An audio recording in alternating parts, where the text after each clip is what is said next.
The store is named Burt Brothers. Yeah. It's literally that. Your dad and his brother. Like you say, my whole life was Burt Brothers. Burt Brothers. It was Yeah. this family business of we're taking this To the moon. There was no other plan. Like I say, I had a brief stint and wanted to be a dentist for like a week, and that was it. It was tough. I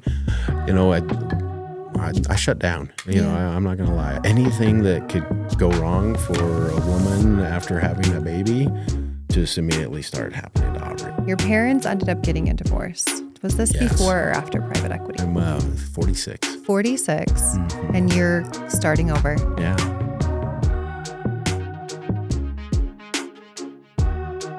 Welcome back to How We Do. I am your host, Meg Carlisle. Today's guest, Jake Burt, grew up inside a legacy. The name Burt Brothers has been stamped on tires across Utah for over 3 decades. But long before the stores, the logos, or the private equity firms, that there was just a little boy, 12 years old, sweeping floors next to his dad. He never expected to lose it all. But maybe that's the story of fatherhood, of miracles, of heartbreak, of reinvention. It's about making the most out of our journey and learning that good can come from even the hardest and darkest of times. This is How We Do Identity, Grit, and Starting Over with Jake Burt. Jake, thank you so much for being here, taking time out to be on the podcast and just talk about your story and your life. And there's so much wisdom to gather from you, and we're really grateful to have you here today.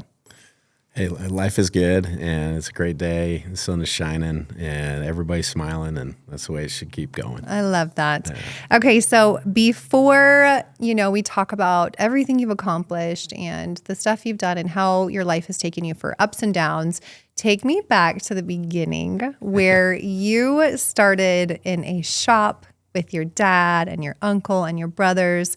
Tell me how it all began.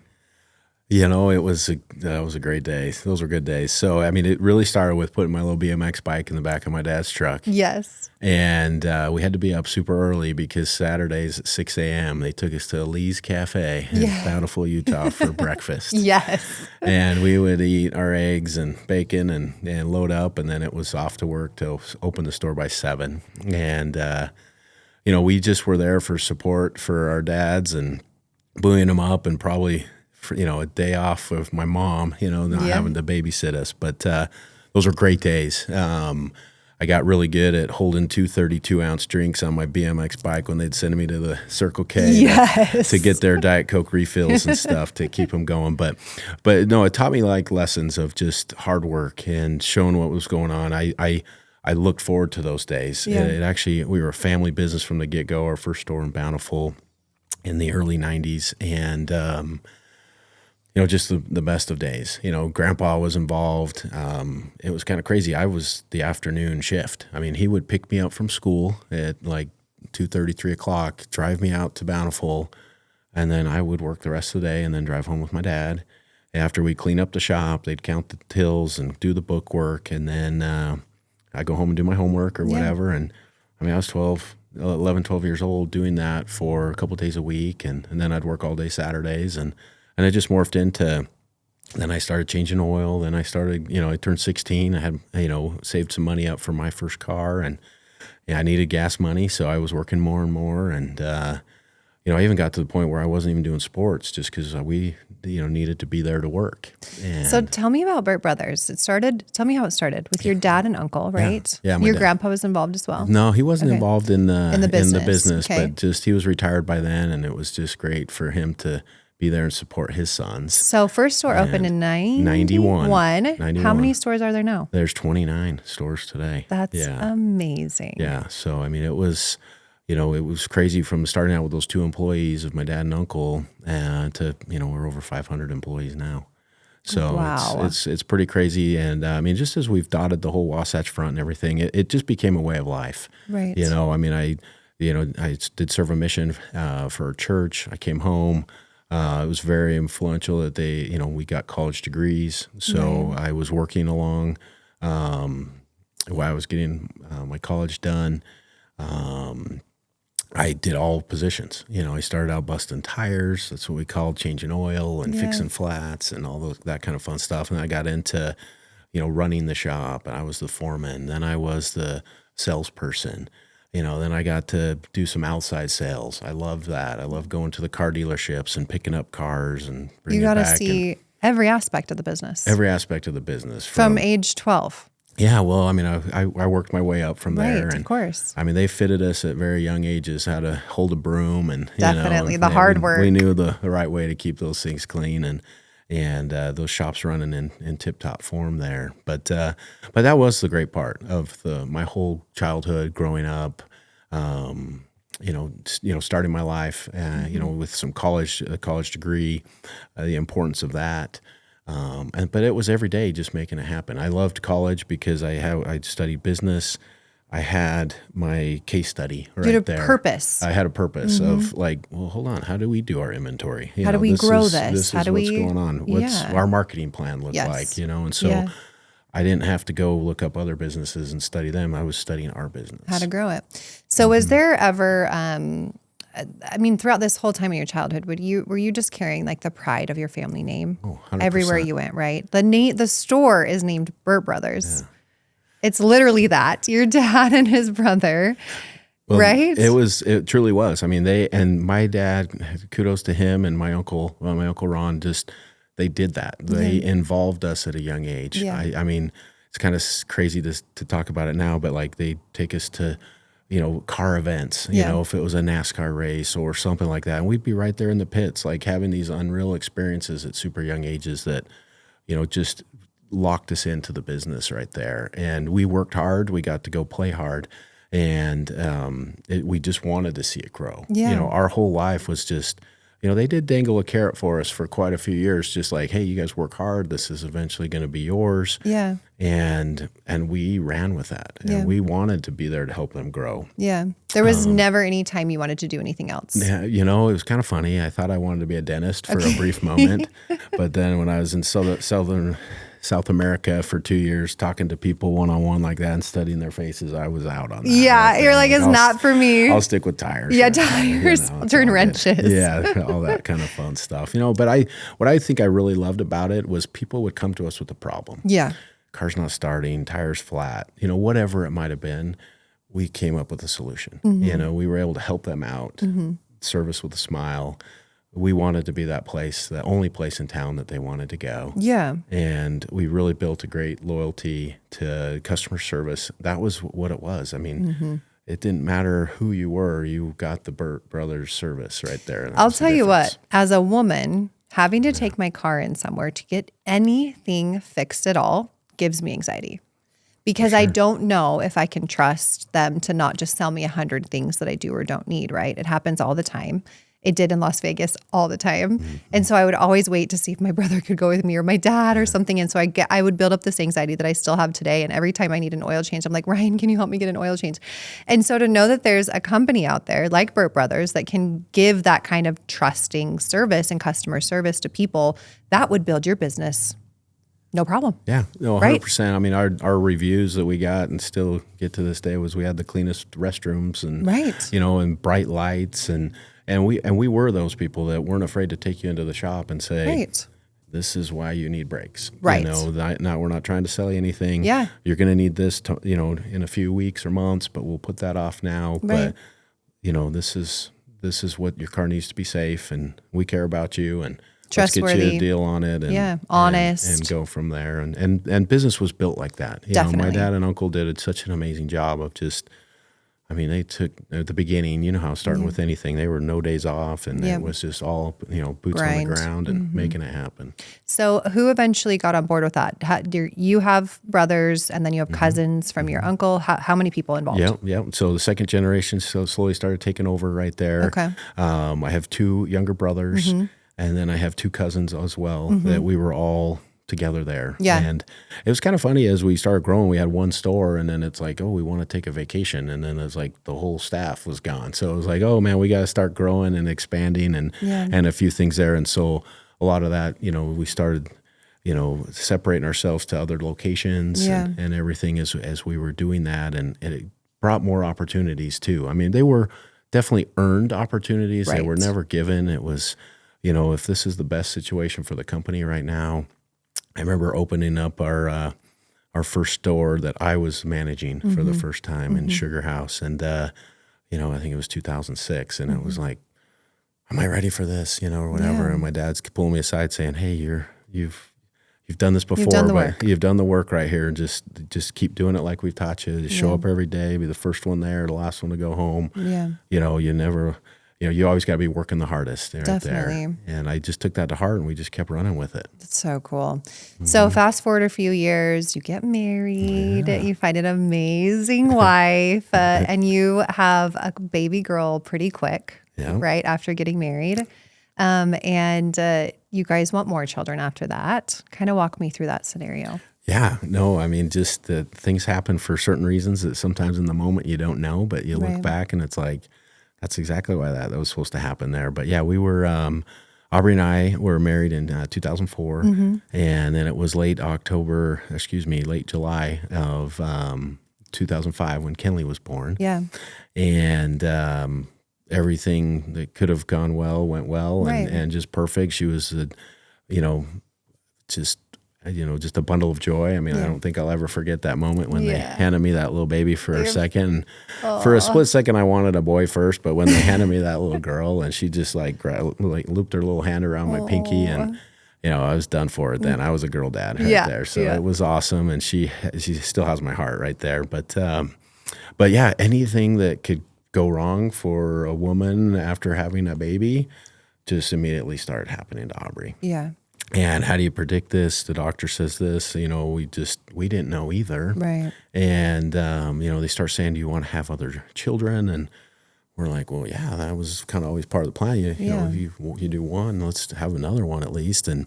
But she went into what's called ovarian failure, started losing all her eggs.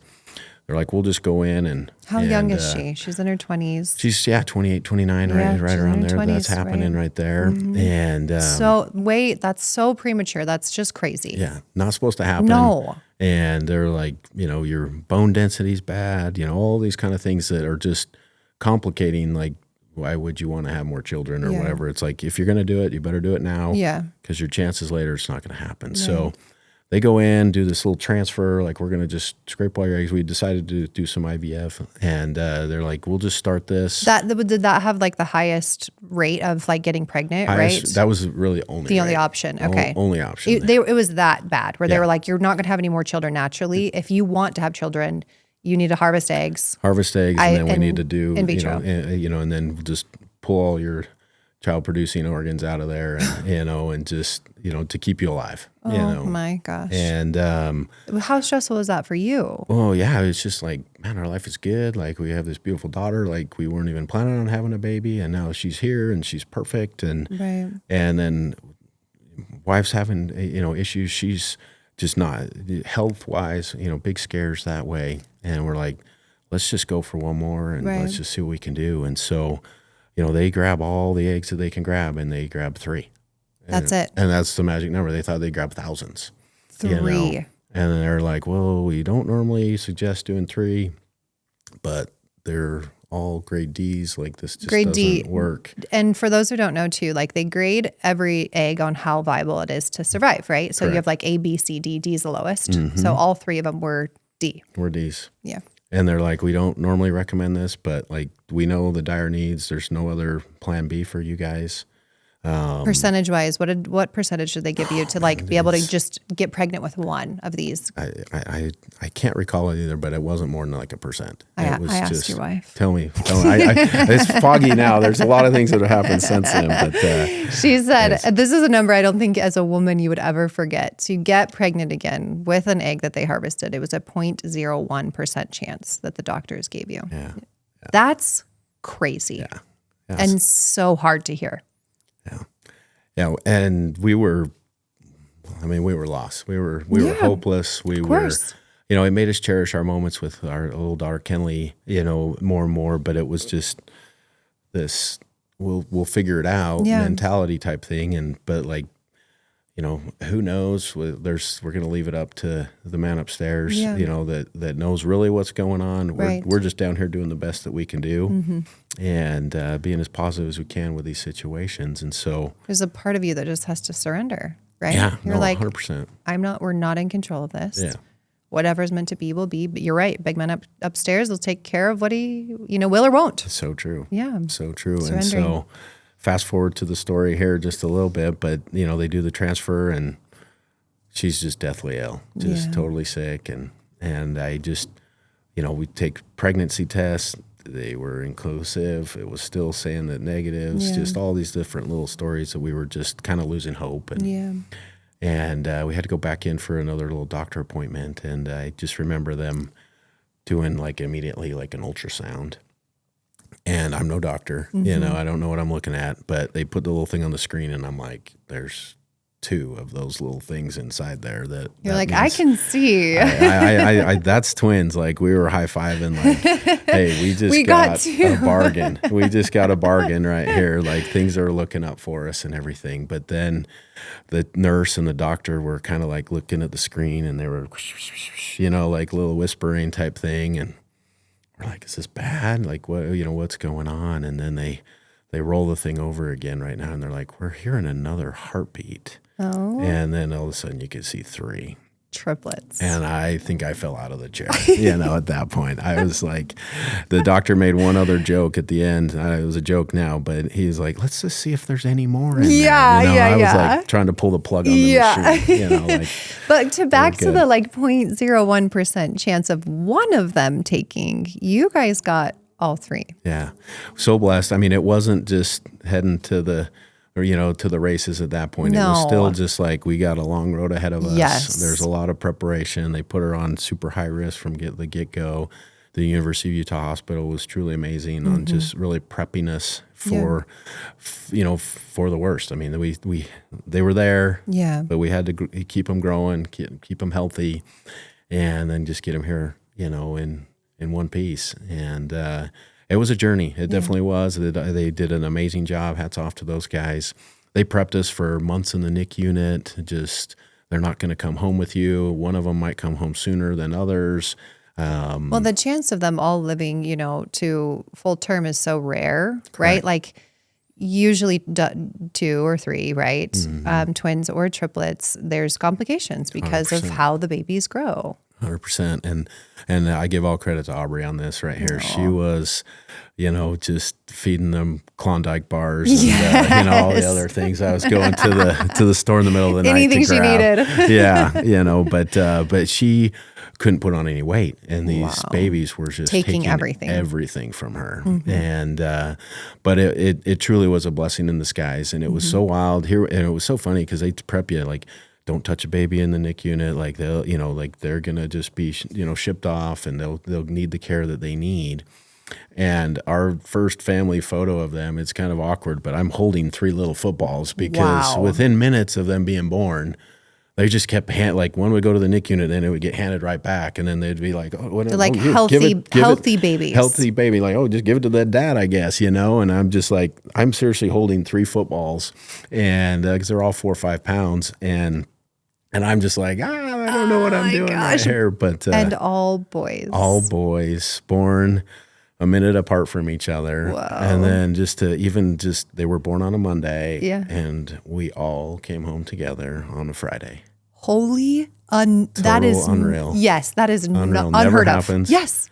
Never happens. Everyone's healthy. There's miracles all around. They were small enough that they couldn't go home in the normal car seats. So we actually had to find car beds that these special for preemies and everything had to have. And it was the craziest thing Friday morning. They didn't have any Thursday night. Wow. I couldn't get them at Babies R Us without, they were hundreds of dollars or whatever. And then Friday morning, U of U mysteriously just got a new shipment of brand new ones of these we were able to use. So like I say, so many miracles and blessings just that have just happened in our lives that don't go unnoticed for sure. And I think it's the way you look at it too, right? You got to choose to see those every day to see how blessed you are. Yeah. And the more you look at them, the more you see it. So true. So true. Unexpected though. Unexpected. Triplet boys. Life's changed forever. Yeah. How crazy were those first couple years? There was a cartoon that's around. It's called The Tasmanian Devil. Yeah. And that little dust cloud that just spins around him. I never knew what that was. It's your voice? And it's my voice right there. Yeah. That explains my life right now. It's just the chaos. Just crazy. How old are they now? You wouldn't believe it. They're 16 and they're bigger than me. You Wow. know, they're playing football here at Crimson High School, and wrestling and playing volleyball and just getting in trouble, you know, whenever they can. Absolutely. You know, They're boys. Wouldn't expect anything less. I think it's really cool that, you know, you had this situation. She went into, you know, premenopause almost, right? Yes. Right. And you guys could have looked at it as like, why try? Yeah. You know, or like, what's the point? We'll just be hopefully grateful we have one, you know, but you're like, you know, we might as well. And you guys would have been fine if you just had one, right? You would have figured out a way, but you went in with this expectation of like, we're going to give it our all. We'll see what happens. We'll let the big man upstairs take care of the rest, and whatever's supposed to be will be, right? 100%. I mean, I can't even repeat it better than that. That was exactly it right there. Of just, you know, the expectations was you know, we're doing our part, and what happens is going to happen, and we're just gonna make the most of it. And I love that. Really feel like we have. So all the while you're still working.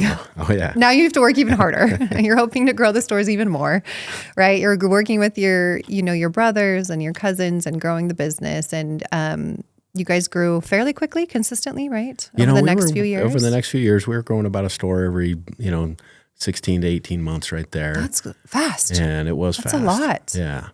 And but it was great. We had a bullpen that we just kept training up the best. Right. And, you know, we had like 5 thoroughbreds, me and my partners, you know, that were that second generation working alongside our dads. They grew up in it too. So, you know, I had a year or two ahead of them right there just because I'm the oldest. But we all worked together. There was never a quarrel or anything that, you know, I'm working harder than, you know, my little brother or anything like that. We just all had that common ground that we're going to take this to the moon. Wow. Right here.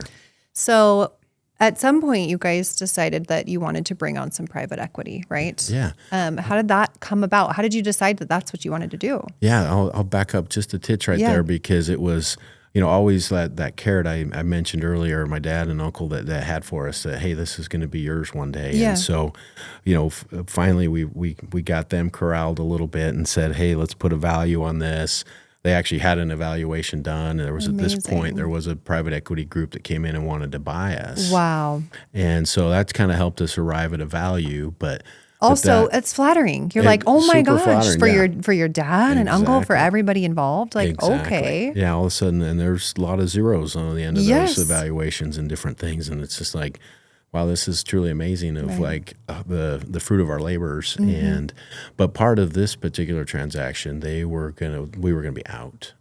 They wanted full ownership. They wanted full ownership. We were all young in our lives and gonna have to go get new jobs, and you know, we weren't gonna necessarily be working for the company anymore, and so there was just a lot of uncertainty there, and I think it really weighed on my dad and uncle of just like, you know what, like this is amazing for us, but you know, we've brought these kids in along the whole time, letting them know that this was gonna be theirs one day, so let's look at other options. Okay. So we had a value there.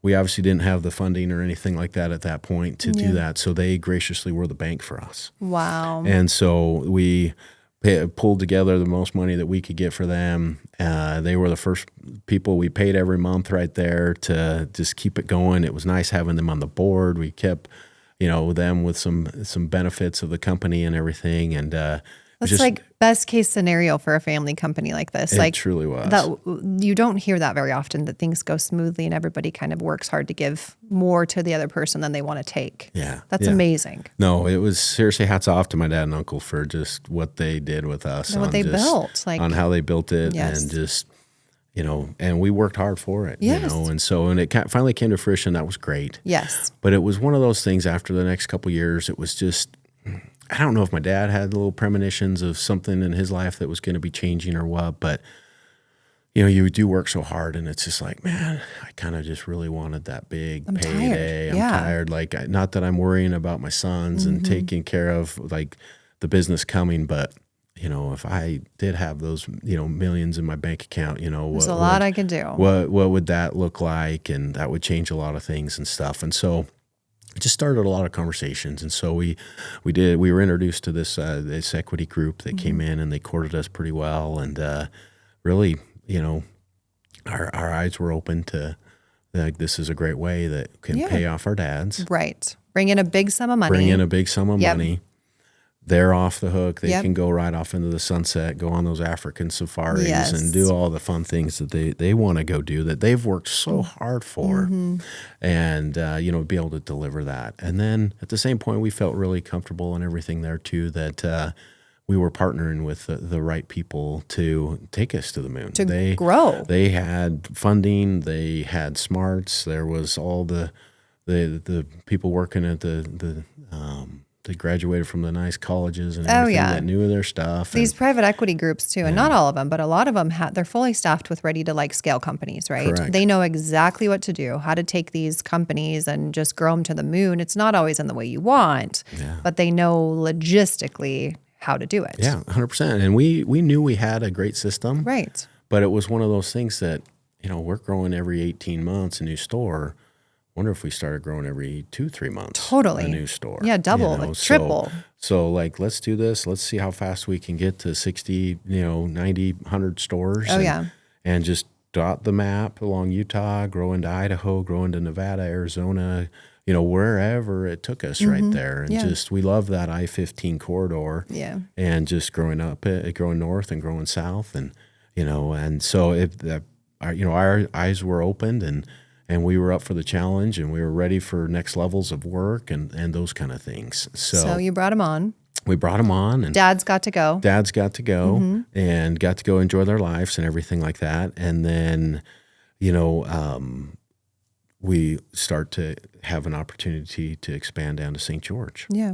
Okay, pause before we get there. There's some things that happened before then. Let me tell me if I'm wrong in my timeline. Your parents ended up getting a divorce. Was this before or after private equity? This was before private equity. This was probably a big point in your life. Yeah. Before. Yeah. No, it definitely was. It was just one of those things like you'd least expect it type thing. They were married for 40 years. And loving parents. Would best do childhood. Anything for us. You right idolize there. your dad. I idolized my dad, working alongside him since I was super young. Love my mother, just amazing woman that she is. Yeah. And as you look back now, and this has been a big life lesson for me, raising my family. My parents obviously fell in love. Yeah, they came together, raised kids. My dad starts raising a business. My mom keeps raising these kids. Yeah, and unfortunately, with the nature of 4 busy kids, a growing business, they grew apart. And that happens so easily. Yeah. Along the way. You don't even have to try. Yeah, not doing enough to keep their spark and their flame going on in their marriage. And it just kind of got to the point where now all the kids were raised and gone. The business was were running on rails. It didn't need that 6 days a week, interaction that my dad had been doing for so many years.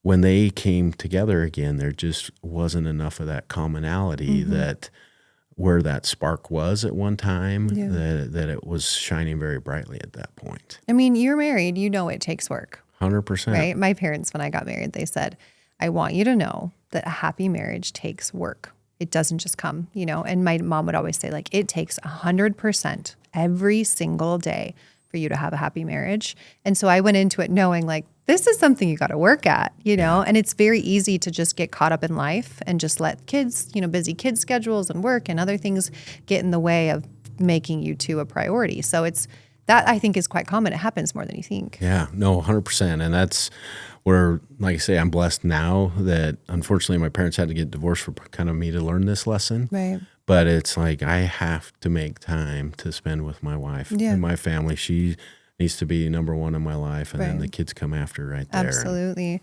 So I want you to be honest here, Jake. How did that affect you? Because thinking about it from my perspective, the dad you idolized, you grew up working alongside him, they get a divorce, that's got to be pretty devastating.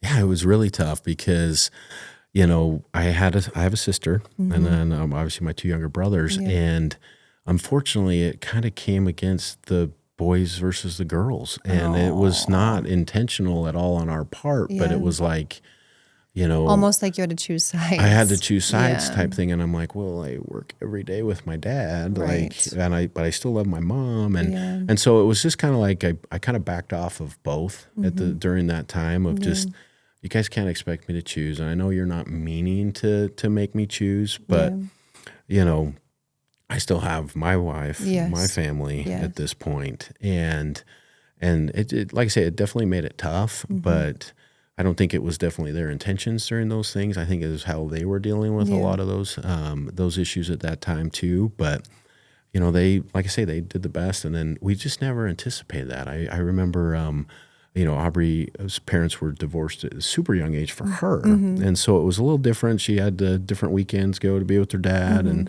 being with her mom. And she has great parents and stuff. And we love them. But I remember her telling me, like, I thought my divorce was hard when I was a young kid. Yeah. Like, this is like 10x of like what I went through as a kid, because it was just, my whole life blew up. Whole life. Everything Every weekend we were at our house. It was Sunday dinners at our house. It was family vacations that we went together for all, we worked hard, we played hard. That was it. And it was gone in one day. How did you cope? Yeah, it was tough. I shut down. I'm not going to lie. I held a lot of things in. I don't know how you couldn't. I was just, who wants to talk to, just because my parents got divorced or whatever. I mean, it's not that big of a deal. People are dealing with way worse of things, what's funny is I used to say that too, like it's almost like a cop out. Like, I don't want to go there. I don't want to dig deep. I don't want to feel anything. So like, people are dealing with way worse. Yeah. Let's not even go there. Yeah. Just shut down, avoid it, and think like, no, we're all good. We'll be good. Yeah. Everybody's good. Everybody's good. No, and I said that a lot. Everybody's good. Everyone's fine. And inside you're suffering. Yeah. And that was my saying all the time. I'm living the dream. Living the dream. That's just what I could say. So no, they wouldn't ask me another question. Yeah, they wouldn't dig deeper. Yeah, you're like, please don't. We'll stay surface here. Yeah. You got into triathlons. Yeah. Did that feel like a good way to cope? It definitely was right there. It was more. It was more. I was getting close to turning 40, and I wasn't in the state of life that I necessarily wanted to be. I had a really good friend that was a year older than me and kind of had this similar experience. He's just like, one day decided he was going to go run a half Ironman, and I'm like, he came home just on fire, and I'm like, I need that, and he's a bigger guy like me and everything like that too. And I'm like, I don't know. I mean, I'm in the back of my mind, I'm like, I don't own a bike. Yeah. I know how to not drown. Yeah. I don't really know how to swim. Yeah. Those are two different things. One Thanksgiving, they made me run a 5K and I about died, so I don't know what an Ironman is, but like, let's go do it. Let's roll. Let's go. Let me just sign up for it. And then after I signed up for it and paid the fee, and then I realized like, I'm going to be doing something for 70 miles. Like, I got to swim 1.2 miles. I got to bike 56 miles, and I got to go run a half marathon. Like, what the heck, But anyway, I'm like, okay, I'm going to buy a bike. And I remember my daughter went to the swimming pool with me the first time, and we did like a swimming lesson. Yeah. And they won't let me live this down. But I was seriously about to turn 40, and I was on the side of the pool blowing bubbles, just like they do with the little infants right there, When I take my kids to swim lessons, I'm like, I know I'm not a strong swimmer, because they're learning actual techniques to not just stay afloat. Well, and that's what I had going on. I'm like, this is something totally new to me. Yeah. Like, I just jumped into a half Ironman right out of the get-go. Right. I've committed to this. In my mind, I'm like, I'm not a quitter. Yeah. I'm going to do it. Yeah. Because my first race was actually in Oceanside, California, and I had to swim that in the ocean. And so that was definitely an interesting day, and I thoroughly enjoyed the training. My coaches, everybody that helped me out along the journey there, played a big part in me crossing that finish line and having that same experience as my buddy of just coming back on fire of just, I can do anything, and so, the triathlon community and everything is pretty tight knit. Yeah. So it was fun, but then they, kind of push you a little bit. Well, why don't you if you did a half Ironman, why don't you do a full Ironman? Totally. I mean, it's just double the distance. No big deal. That's all. You can do this, and we're already going to be trained. You already trained for half, so it's not that much more or what have you. But I was drinking from the Kool-Aid at that point. I'm like, yeah, I can do Heck this. yeah. I can do this. I did it. And this was amazing. And so I probably should have got my counsel and advice from Aubrey and her approval before I did it. But she's the good wife that she is. She's like, you know what? I think I know you need to do this. Let's do it. So I talked to your wife, and she told me about this time in your guys' lives. And she said it was actually really a hard time for you emotionally. And that she noticed, and I don't know if you've recognized this or not, but she noticed that the triathlons, there was an outlet for you with that emotional, angst kind of going on with your family life, right? With your parents and not kind of knowing what to think, shoving it down, right? She realized that it was something you needed. It was an outlet for you. And anybody who knows anything about triathlons, the amount of time you have to spend training is crazy. Yeah. It's a lot of time. No, it is a lot of time. I mean, I remember jumping in the pool at 4 a.m, just because I knew if I had to get a swim workout in and if I was going to try to run or bike or anything, I still had to be to work by 7 o'clock in the morning by that time. Right. I was training 15 to 20 hours a week on top of a 55-hour-a-week work schedule. Right. And she mentioned it was the busiest time and in then the it kids' was lives. Totally the busiest time of our lives. Just like insanely busy. Baseball schedules, daughter doing sports that she was doing. It was, looking back now, it was pretty selfish of me, but like Aubrey said too, it was kind of what I needed at that point, and fast forward after I did my Ironman, I was considering doing some other ones, and all the training. When I look back and I started missing baseball games and the different things like that, I'm like, you know what, I do need to change this. This is something that I can bring back later on in my life. Yeah. And, if the kids are all gone and those kind of things, if I really, really, truly want to, but I need to be a dad and be there for them. But I mean, I still wasn't super good at it. It's taken a few other little life lessons and U-turns and stuff in life to really put them at the forefront right there. She said there was a pivotal moment though, the championship here in St. George. And she said there was this pivot. She's like, I'll never forget it. And maybe she hasn't talked too much about this, of how she feels about it. But she said there was this pivotal moment.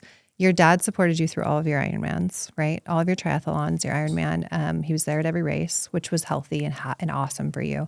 But at this particular championship here, you just wanted to make sure you finished in time, right? There's a time cutoff. And so she said, we knew he was coming in only 15 minutes shy of the cutoff. And so what happened? Tell me, walk me through that. Well, I mean, it was a crazy day. Yeah. I mean, you gotta start it off in the morning in St. Hollow. Well, I mean, even like this particular race. So I was through my training, and something I do want to add, like COVID happened. And they moved it. So there was numerous times where I would train for a race. Yeah. And all I remember Aubrey saying is just like, I just can't wait till you cross that finish line until you can come home. Yes. Well, a week before the race, it would be canceled. Right. And then it was like, well, you've already trained, and they just postponed it 6 more weeks or whatever. So keep training, keep going. And so this just kept getting pushed on for over a year. Yeah. And then it finally got moved. And then it got moved. And so normally they run the championship race in Kona. Right. And with all the restrictions in Hawaii with COVID and everything, they just couldn't do it done. But the year before, they couldn't have it. And so like, we can't go 2 years without running this championship race. And so thank goodness the city of St. George picked it up. Yeah. I don't know all those details on this, what the city did to pull this off, but it was amazing. Yeah. So the world came to St. George. Yes, the whole world came to St. George. This was the championship. Yeah. This was the big one. Yeah. And well, of course, by doing that, they had to make the course even a little harder. Yes. And so, because it's a championship course and different things. And so a few things on the bike and the run course were altered. But I'm like, they gave me an out. They said, you can move it to another spot. Yeah. It's going to be championship competitors. I mean, the best of the best is coming. You're just an age grouper, and I'm like, hey, I'm doing this. I've been training for this. Like I'm ready. I'm following through. And you got to understand too, like, I'm not a little guy who normally wins these things. How tall are you? So I'm 6'4". Yep. I started this journey. I was like 200. I was like 305. Yeah. And at this point, I'd gotten myself down to about 240 pounds. Amazing. And so, I mean, and that part of the whole health journey and stuff was therapeutic and stuff for me as well.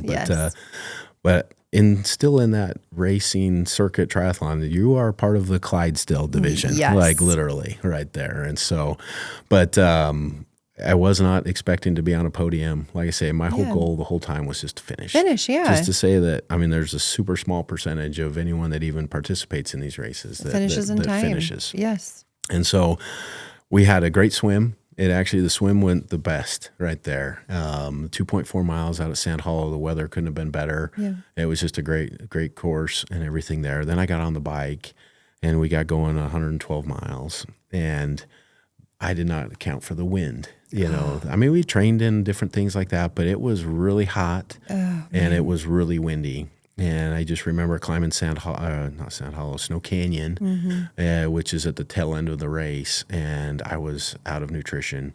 My water bottles were empty. I could see the guard shack up there, and I was fading fast. Oh, no. But I'm like, I just have to get going right here. I just got right around the corner there. I knew there was an aid station. I knew my family was going to be there.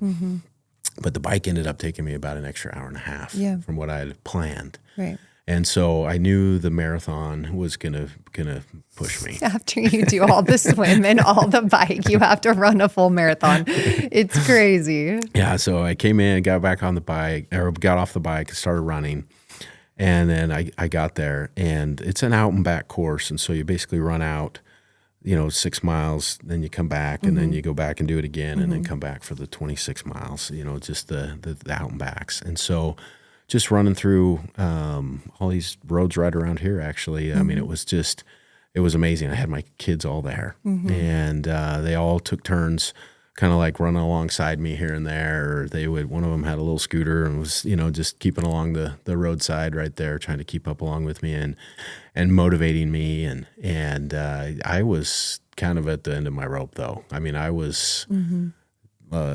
on empty right there. And thank goodness for other age groupers and everything that were running along beside me there. They could see where I was getting dehydrated and helped me fight back through some of the aid stations and stuff. But as you mentioned, my father was there. He was a big part of this and my support, because this was just another thing that was fighting me, because which one of these things don't belong when you look at all the triathletes and then you see me right there. It's like, what's this guy doing here? So many people had told me that it was dumb. Like, you can't do this. You're not going to finish, and I think that added fuel to my fire, but it was really my dad the whole time that was just like, oh no, I'm going to be there. You're going to finish. You're going to do this. And,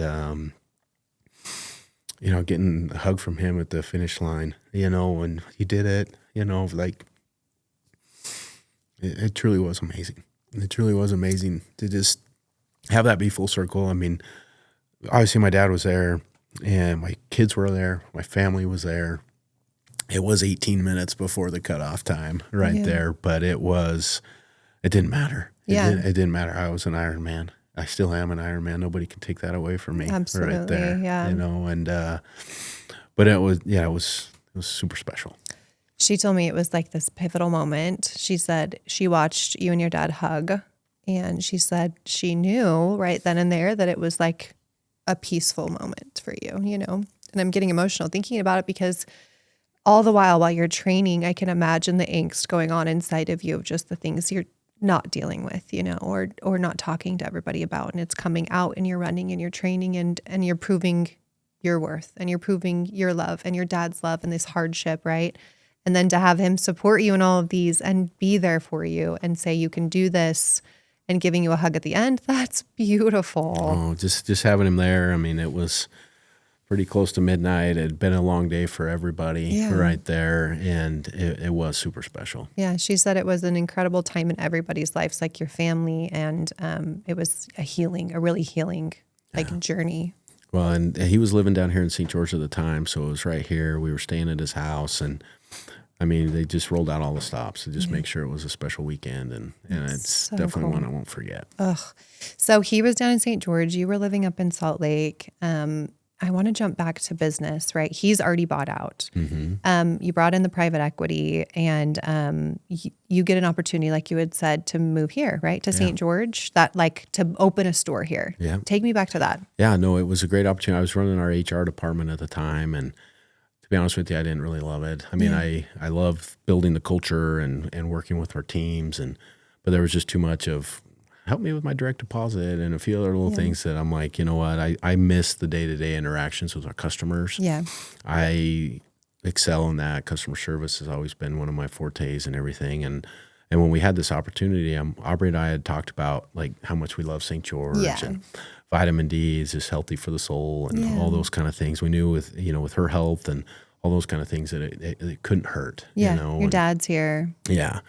And I think it was a snowstorm in February or something like that when I shoveled the driveway like 3 times too. And I'm like, we're done. This is it. I'm done. I'm out of here, you know? And then, but the opportunity came around that we were going to come plant a big Burt flag down here in Southern Utah and add a whole bunch of stores and just keep going. And I kind of caught the excitement. I'm like, why?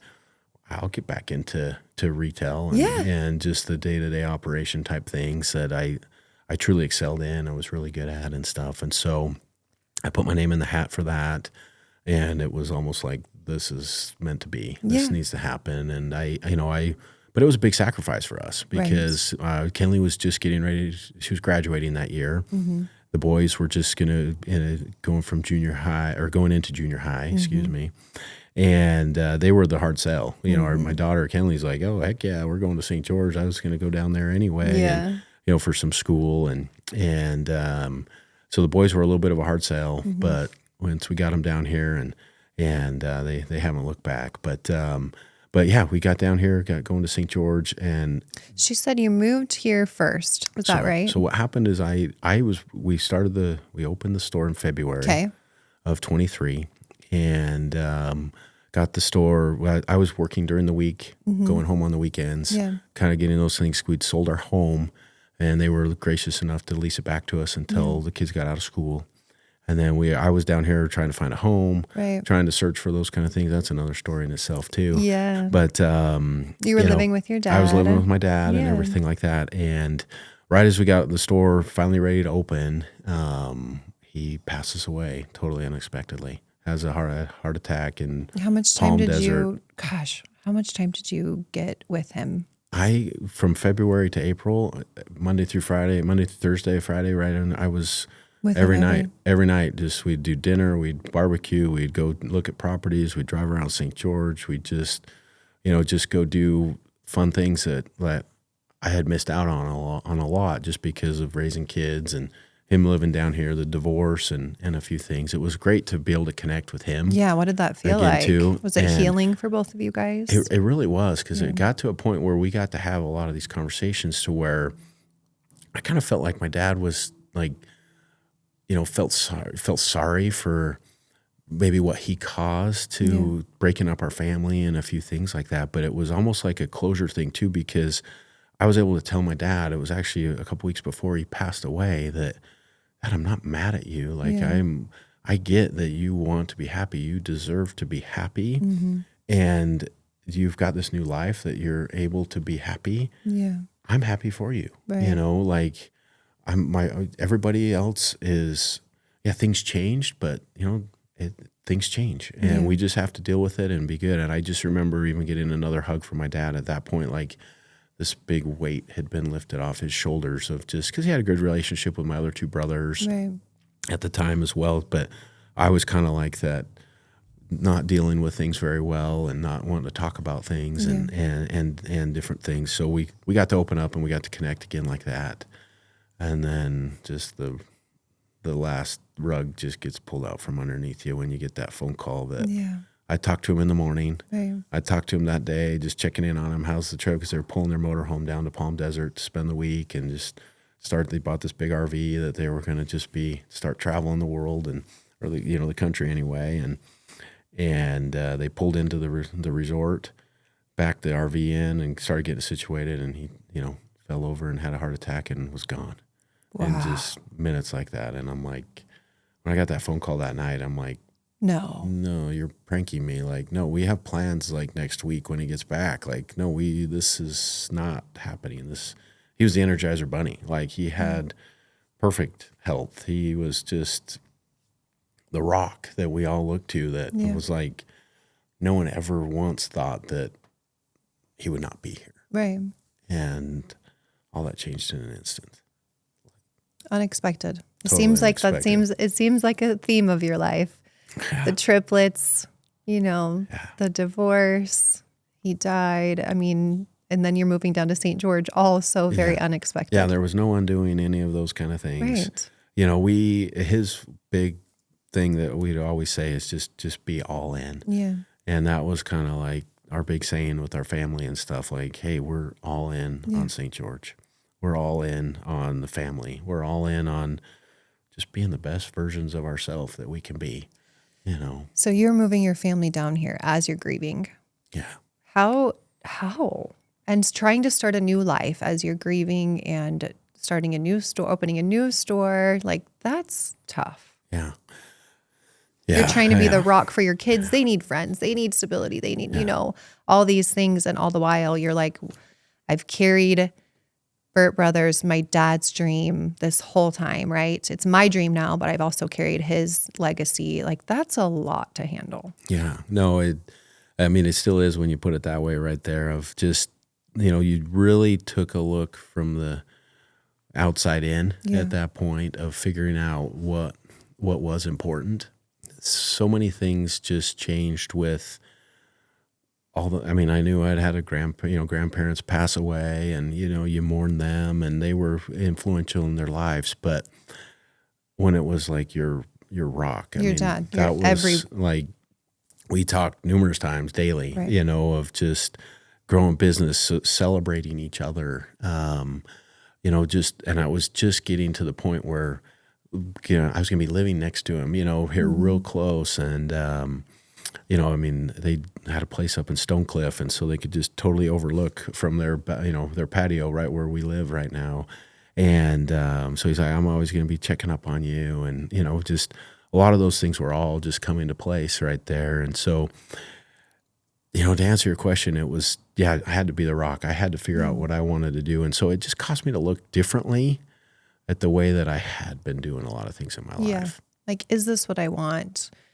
Where am I at in my life? And just really take a second to kind of check in with yourself. Well, and like you say, my whole life was Burt Brothers. Burt Brothers. It was this family business of, we're taking this to the moon. There was no other plan. Like I say, I had a brief stint of wanting to be a dentist for like a week, and that was it. But everything else, I was all in on tires and everything there. But that's where it changed. Yeah. And I'm like, you know what? It's been my dream, and it was mostly my dad's dream and our family's dream, but there's probably something else out there for me. So jump back to the opportunity with the private or with the PE firm and them coming in, opening up stores, and you moving down here. What kind of happened next? It was exactly that. And like they prepared us for it. Like, we had full intentions of riding it out until we, sell and building it up. But there was always possibilities that, they would move on to other things. And more and more as I moved down to St. George, I did kind of feel like I was on my own little island down here. Yeah. And we hadn't quite opened up a few other stores yet. There was some cedar stores that were in the works. So things started to shift. Did you sense like an energy? Yeah. You had mentioned they like courted you really well at first. And then was there just kind of a shift in the way things like interactions were happening and that? Yeah. Yeah. I think it's pressures of building businesses and running the ships a little tighter. And, we were, we were up there on the pay scale and a few things like that. So I could see the writing on the wall that, there could be some things possibly on the horizon changing. Yeah. And there was an opportunity for me that I could ride off into the sunset. No hard feelings, still no hard feelings today. Yeah. But it came to the point where, end of March of 2024, that I resigned from my family company, my empire, my everything of just a lot of things that went into that, Yeah. no specific feelings or one-off experiences or anything like that. But it was just, I'm going to go chase my own dream. Right. Scary part about it at this point is I didn't know what that was. Yeah. But it was a big leap of faith of just reinventing yourself. Reinventing myself. Like, this is the perfect opportunity that maybe some people have had at different times of their life. Or maybe they never get. But, I'm going to go chase my dream. I'm going to go, I'm not living for someone to just give me a big inheritance or anything like that. I'm going to go create my own destiny, and no matter what I do. Right. And this was like, my whole life, I thought I was this big entrepreneur and everything like that. But I'm like, you know what? There's been a little thing hanging over my head that's been my dad and uncle that did all the groundwork for us. Right. And we got to really share in the successes there. Yeah. So I need to go prove to myself that I am that person. Yeah. That I can provide for my family. I can provide a great life. I can be the person that I want to be. I just don't know what that is right now. Yeah. But I'm going to go find it. So question, as you guys brought on this private equity firm and things like progressed down the road and you ended up resigning, which is, it's like hard to even fathom because that was your whole life. It's hard to even fathom. I mean, your name, Burt Brothers, right? Like your name on it, it's hard to fathom. And for you to get to the point too where you resigned, things weren't going super well with private equity, I'm guessing.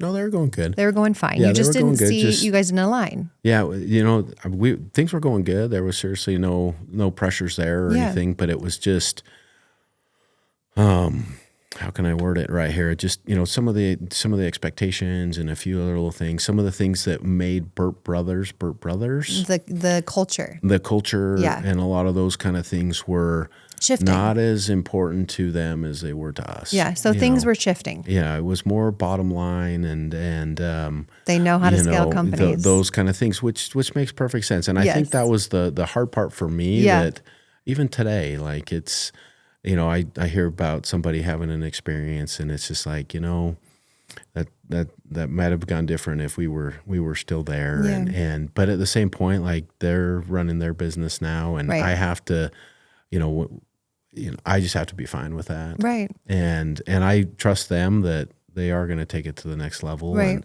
And we'll celebrate that success one day. But, totally. But that's where I've just had to remove myself. Right.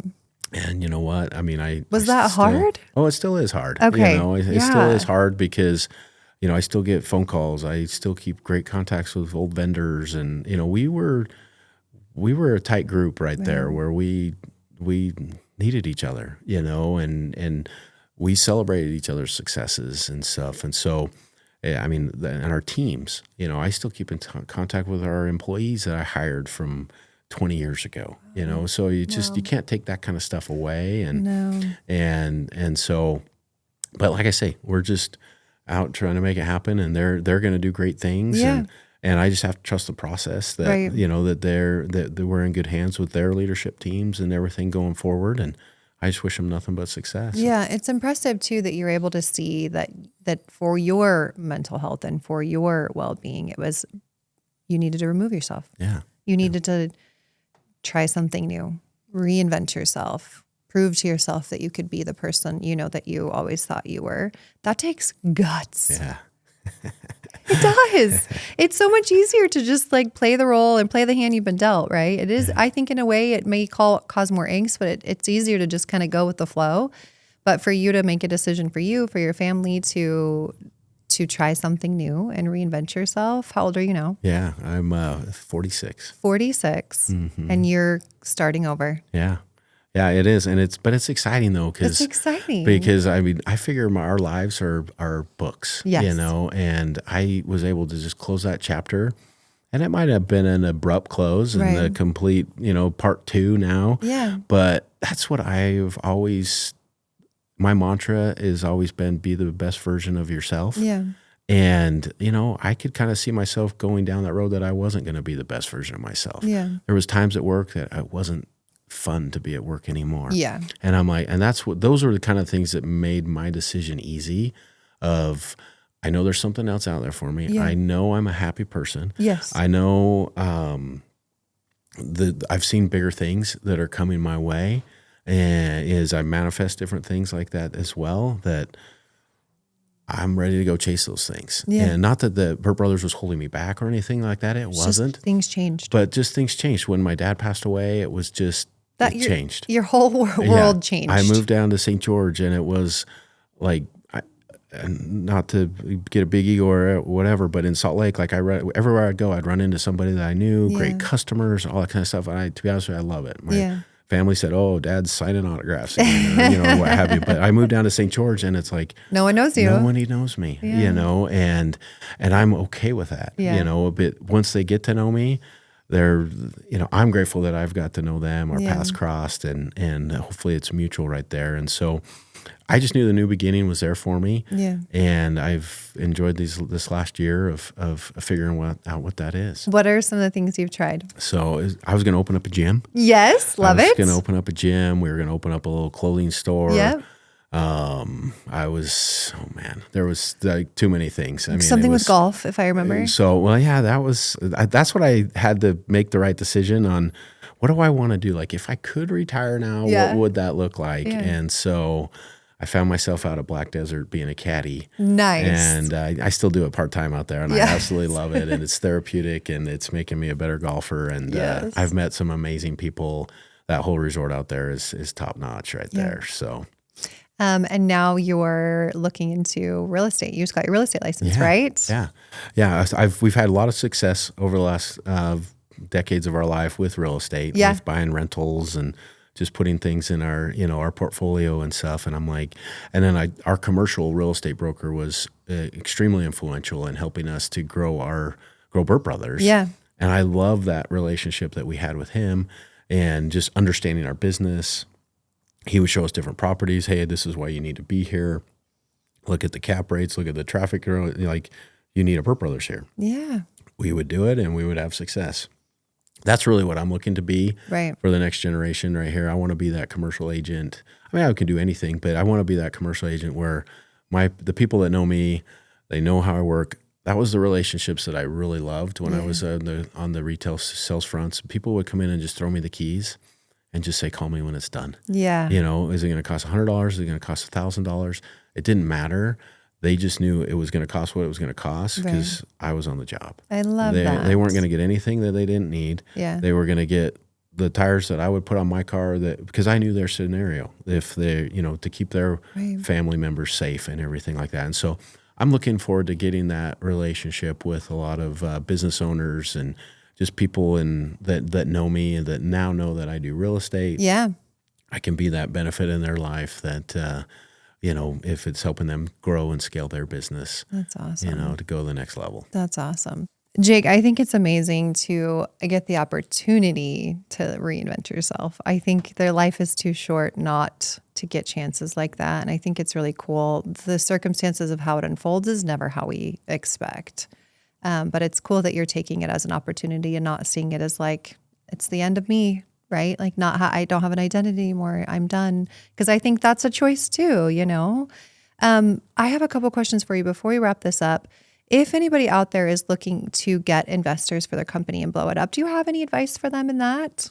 I definitely do. We've learned a lot. I mean, I would just be very meticulous in understanding all the details. Yeah. They're going to present a lot of documents and stuff to you. I would get really good attorneys involved, to just make sure and it's clear that, these particular scenarios that you never would think would happen could possibly happen. And if they do, this is what it's going to look like. Yeah.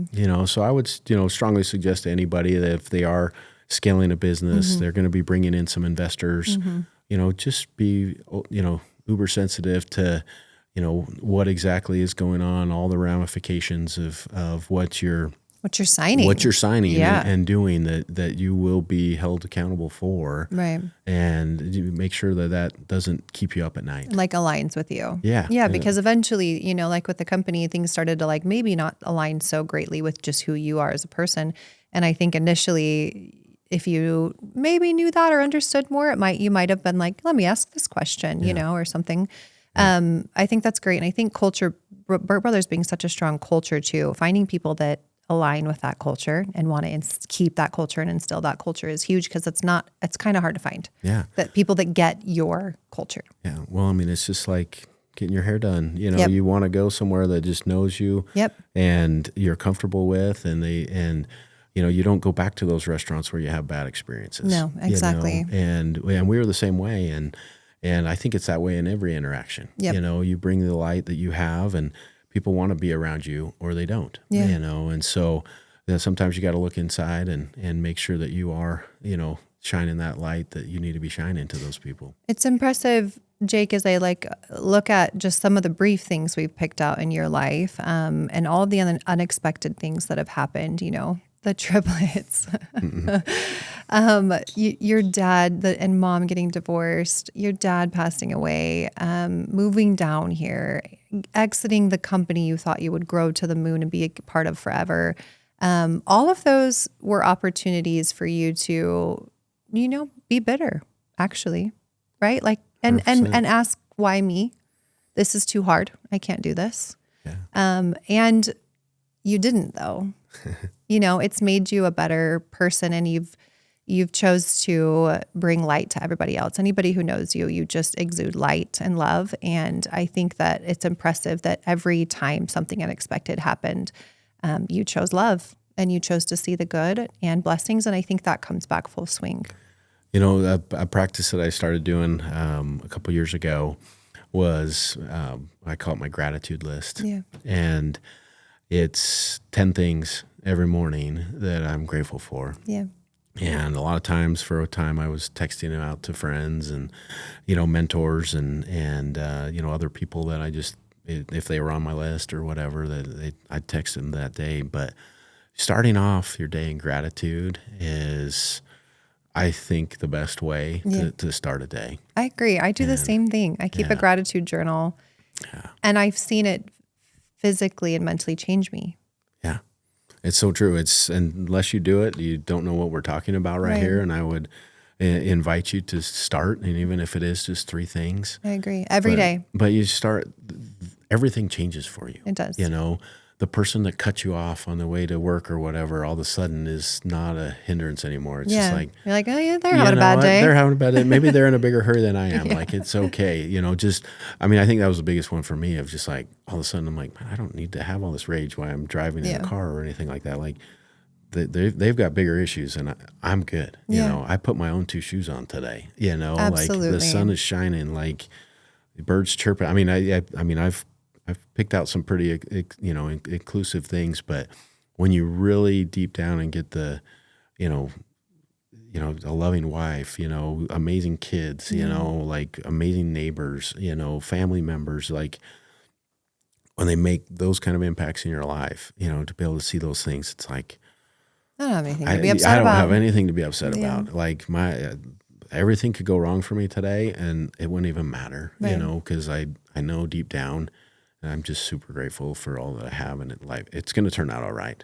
Absolutely. It might not be how I want it or how I was thinking, but if anything, it's just putting me in the right lane at that point for the next thing that is going to come my way that is the right thing. Right. Jake, it's been incredible having you on today. I think we've gotten many life lessons in how to reinvent yourself, how to stay positive and find the light in the dark, and how to just keep going and expect the unexpected. Yeah, well, that's exactly it. Like, as soon as you think you got it figured out, it all changes. So don't at all say, I think I'm good or I'm comfortable.